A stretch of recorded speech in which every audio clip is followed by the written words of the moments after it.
What's going on, guys? Welcome back to the Daddy Cheap Garage. This week we're going to be testing another welder. We had Bestarc send us another small MIG machine.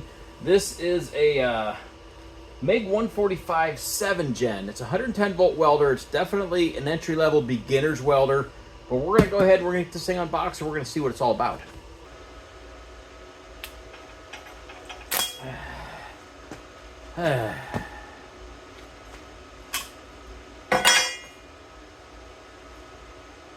You want to try stick welding? No. Good call.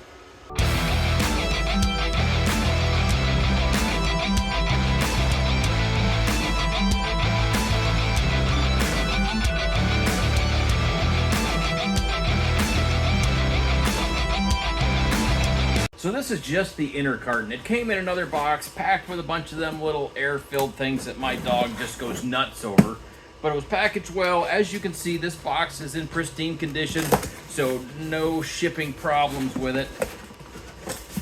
So once we get this thing open, we get some foam. Don't need the foam. We get another box to open. Let's see what we got in this thing. I have a feeling this is our welding lead.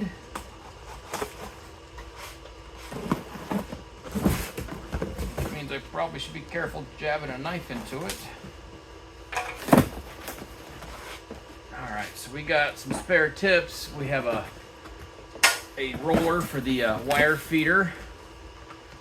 We have this little box. I wonder what we have here. Oh yeah, look at that. We got some welding wire. This is some self-shielding flux core wire, type E71T-GS in a 1mm size, which I'm not sure what that is in American. Cool. We got some instructions. We have our stinger for our stick welder. We have our ground lead, and we have a carrying strap. And then we're down to the welder itself. More foam, box. All right, and that brings us to our welder.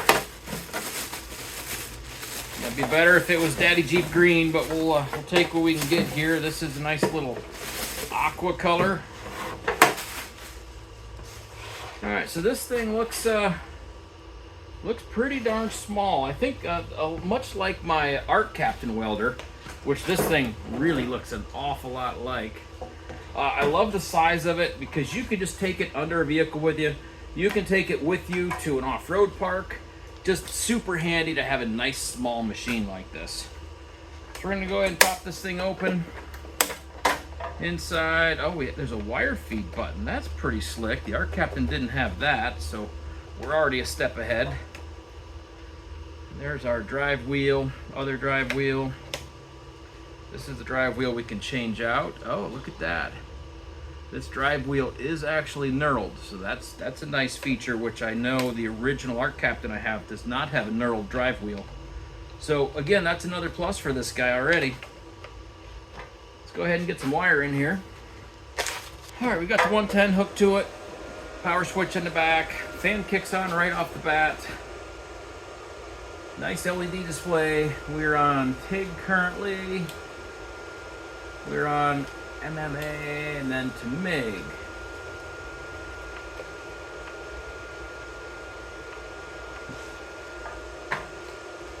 All right, so let's go ahead and try this feed button, because that's pretty slick. None of my welders currently has that. Look at that, that's pretty slick. No pulling the trigger, and it's a nice fast feed rate.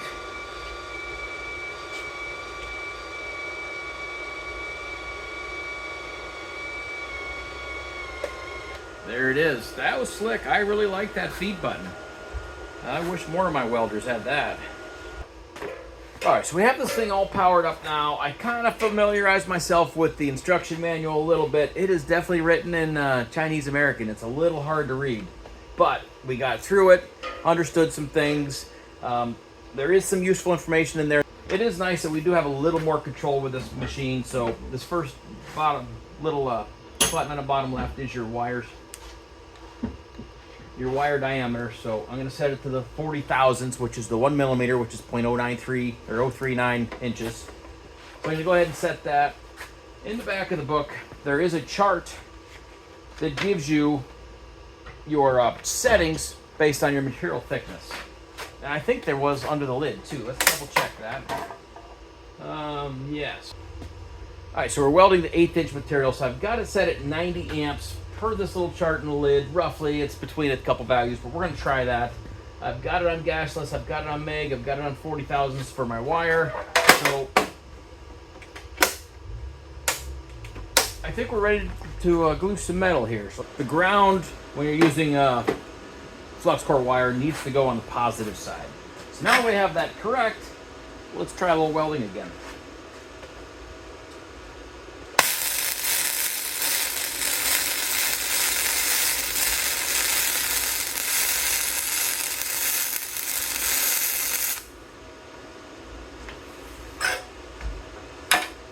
Tell you what, not a bad looking little weld for the first pass. We hit that with a wire brush. I bet that'll clean up pretty good.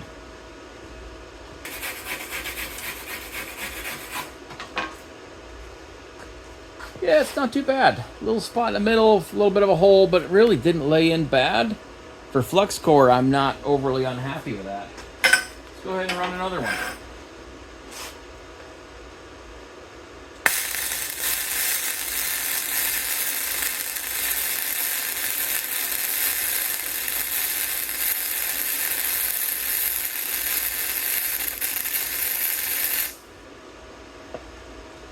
I slowed down a little bit, put a little more heat into it.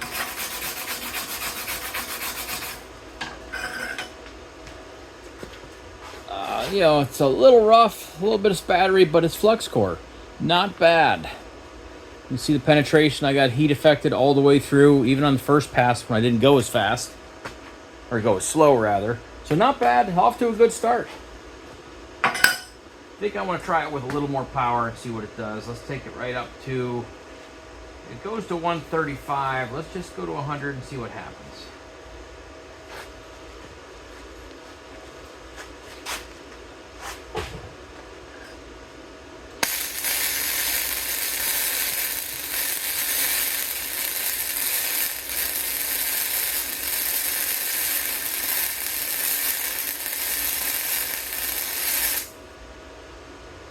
Definitely tell the difference. It actually liked a little more heat.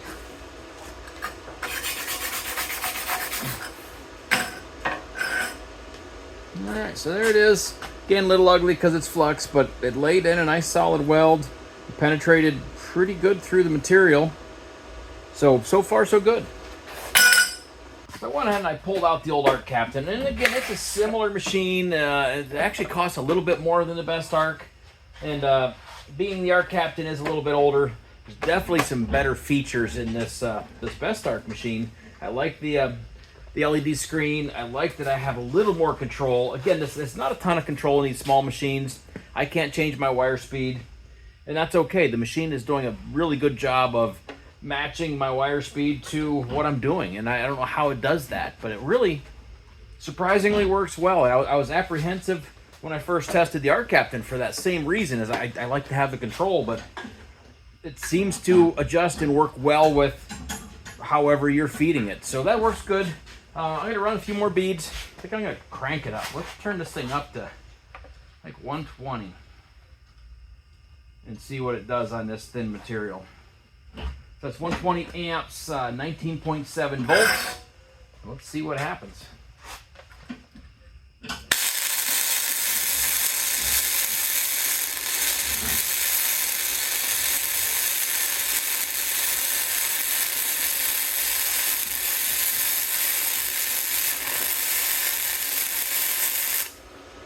Not bad. I mean, I can see I put a crap load more heat in it. It's glowing good. But it didn't feel like it wanted more wire. It didn't feel like it wanted less wire. Definitely got heat through there. It's still glowing on both sides. Puddle's a little wiggly and wavy, but maybe I should have moved a little faster. But that's okay. The welder and I both kind of need to learn how we work with each other, and I'm pretty happy with it. So let's just go ahead, let's crank it all the way up. 135, that's everything it's got. Let's see if we can at least blow a hole in this stuff.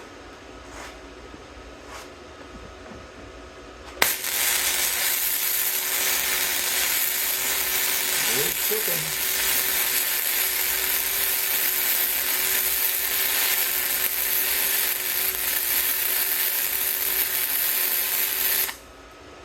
Yeah, buddy. It's definitely hot. Warmed up my glove a bit, but I still didn't blow a hole in it. Oh, yeah. Yeah, it was hot. Let's try with pliers this time. But actually, the weld really liked that heat. I laid it in there nice and hot, but that's a good looking smooth weld. There's a little porosity because, again, it's not the cleanest of steel and it's flux core. So I don't know, there's a little porosity. That's probably from the not so clean steel, I would assume. But again, it laid down really nice. And that setting was for much heavier steel, but I always like going a little hot anyway, so I know I found that on the Arc Captain. I liked running it a little hotter than what I should have, and it seemed to make it happy. Let's go ahead and glue another piece of steel to this. I'm going to take it back down to around 100. I mean, 130 was certainly overkill for gluing 1/8 inch to 1/8 inch. So I got it back to 100. I have another piece of 1/8 inch flat bar. We're just going to run a bead and tie these two together. Let's tack it real quick.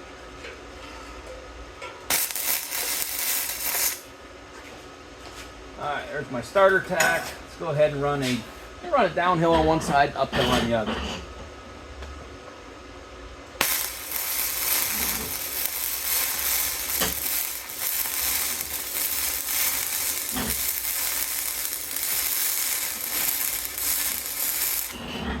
Alright, there's my downhill. Let's jump over here and let's do an uphill.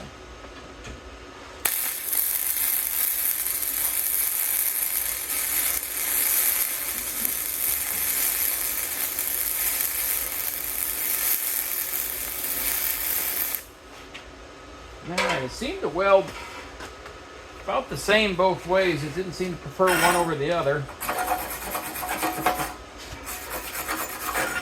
Ooh, that is toasty. I put a lot of heat in that piece of metal, but here's my uphill side. Looks pretty darn good. I like that.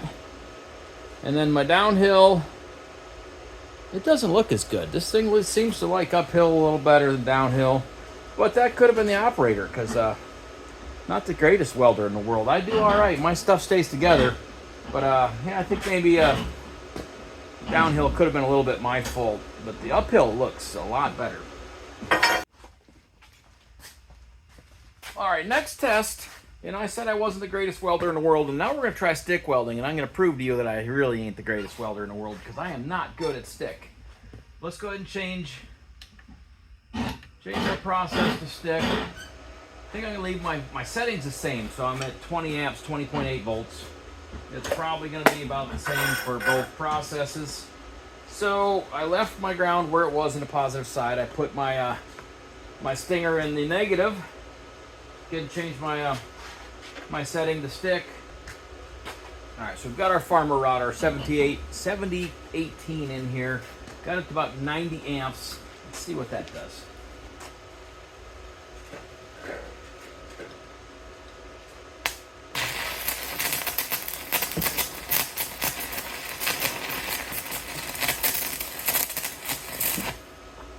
Alright, we made some weld. I've made uglier welds. That's not terrible. So, let's set this on those gloves so it's isolated. Do a little cleaning. So, yeah, we certainly put some heat to it with the stick. So I think maybe we got to turn the power back a smidge with the stick. But it laid in nice.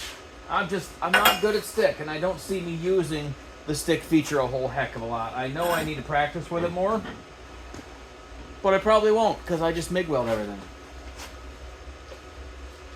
Try this again. Okay, a little better start. Running a nice downhill spirally thing. Yeah, a ton of heat. Probably running this too hot.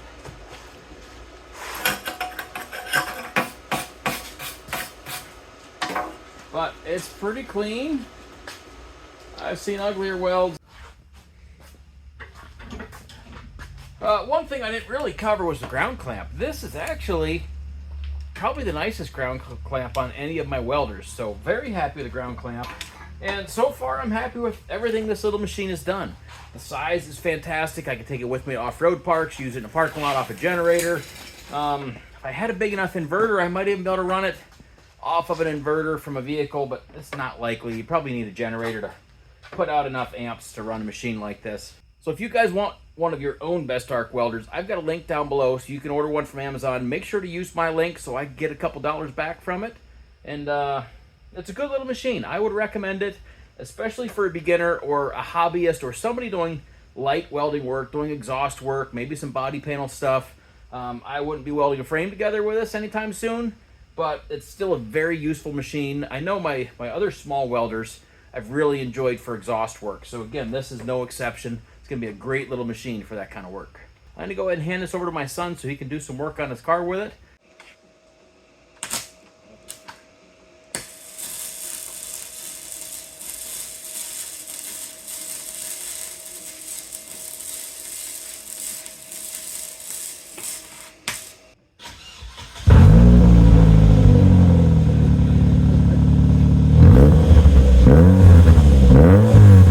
That's going to be it for this video, guys. So far, I like this welder a lot. We're going to keep using it, and we're going to see how it goes.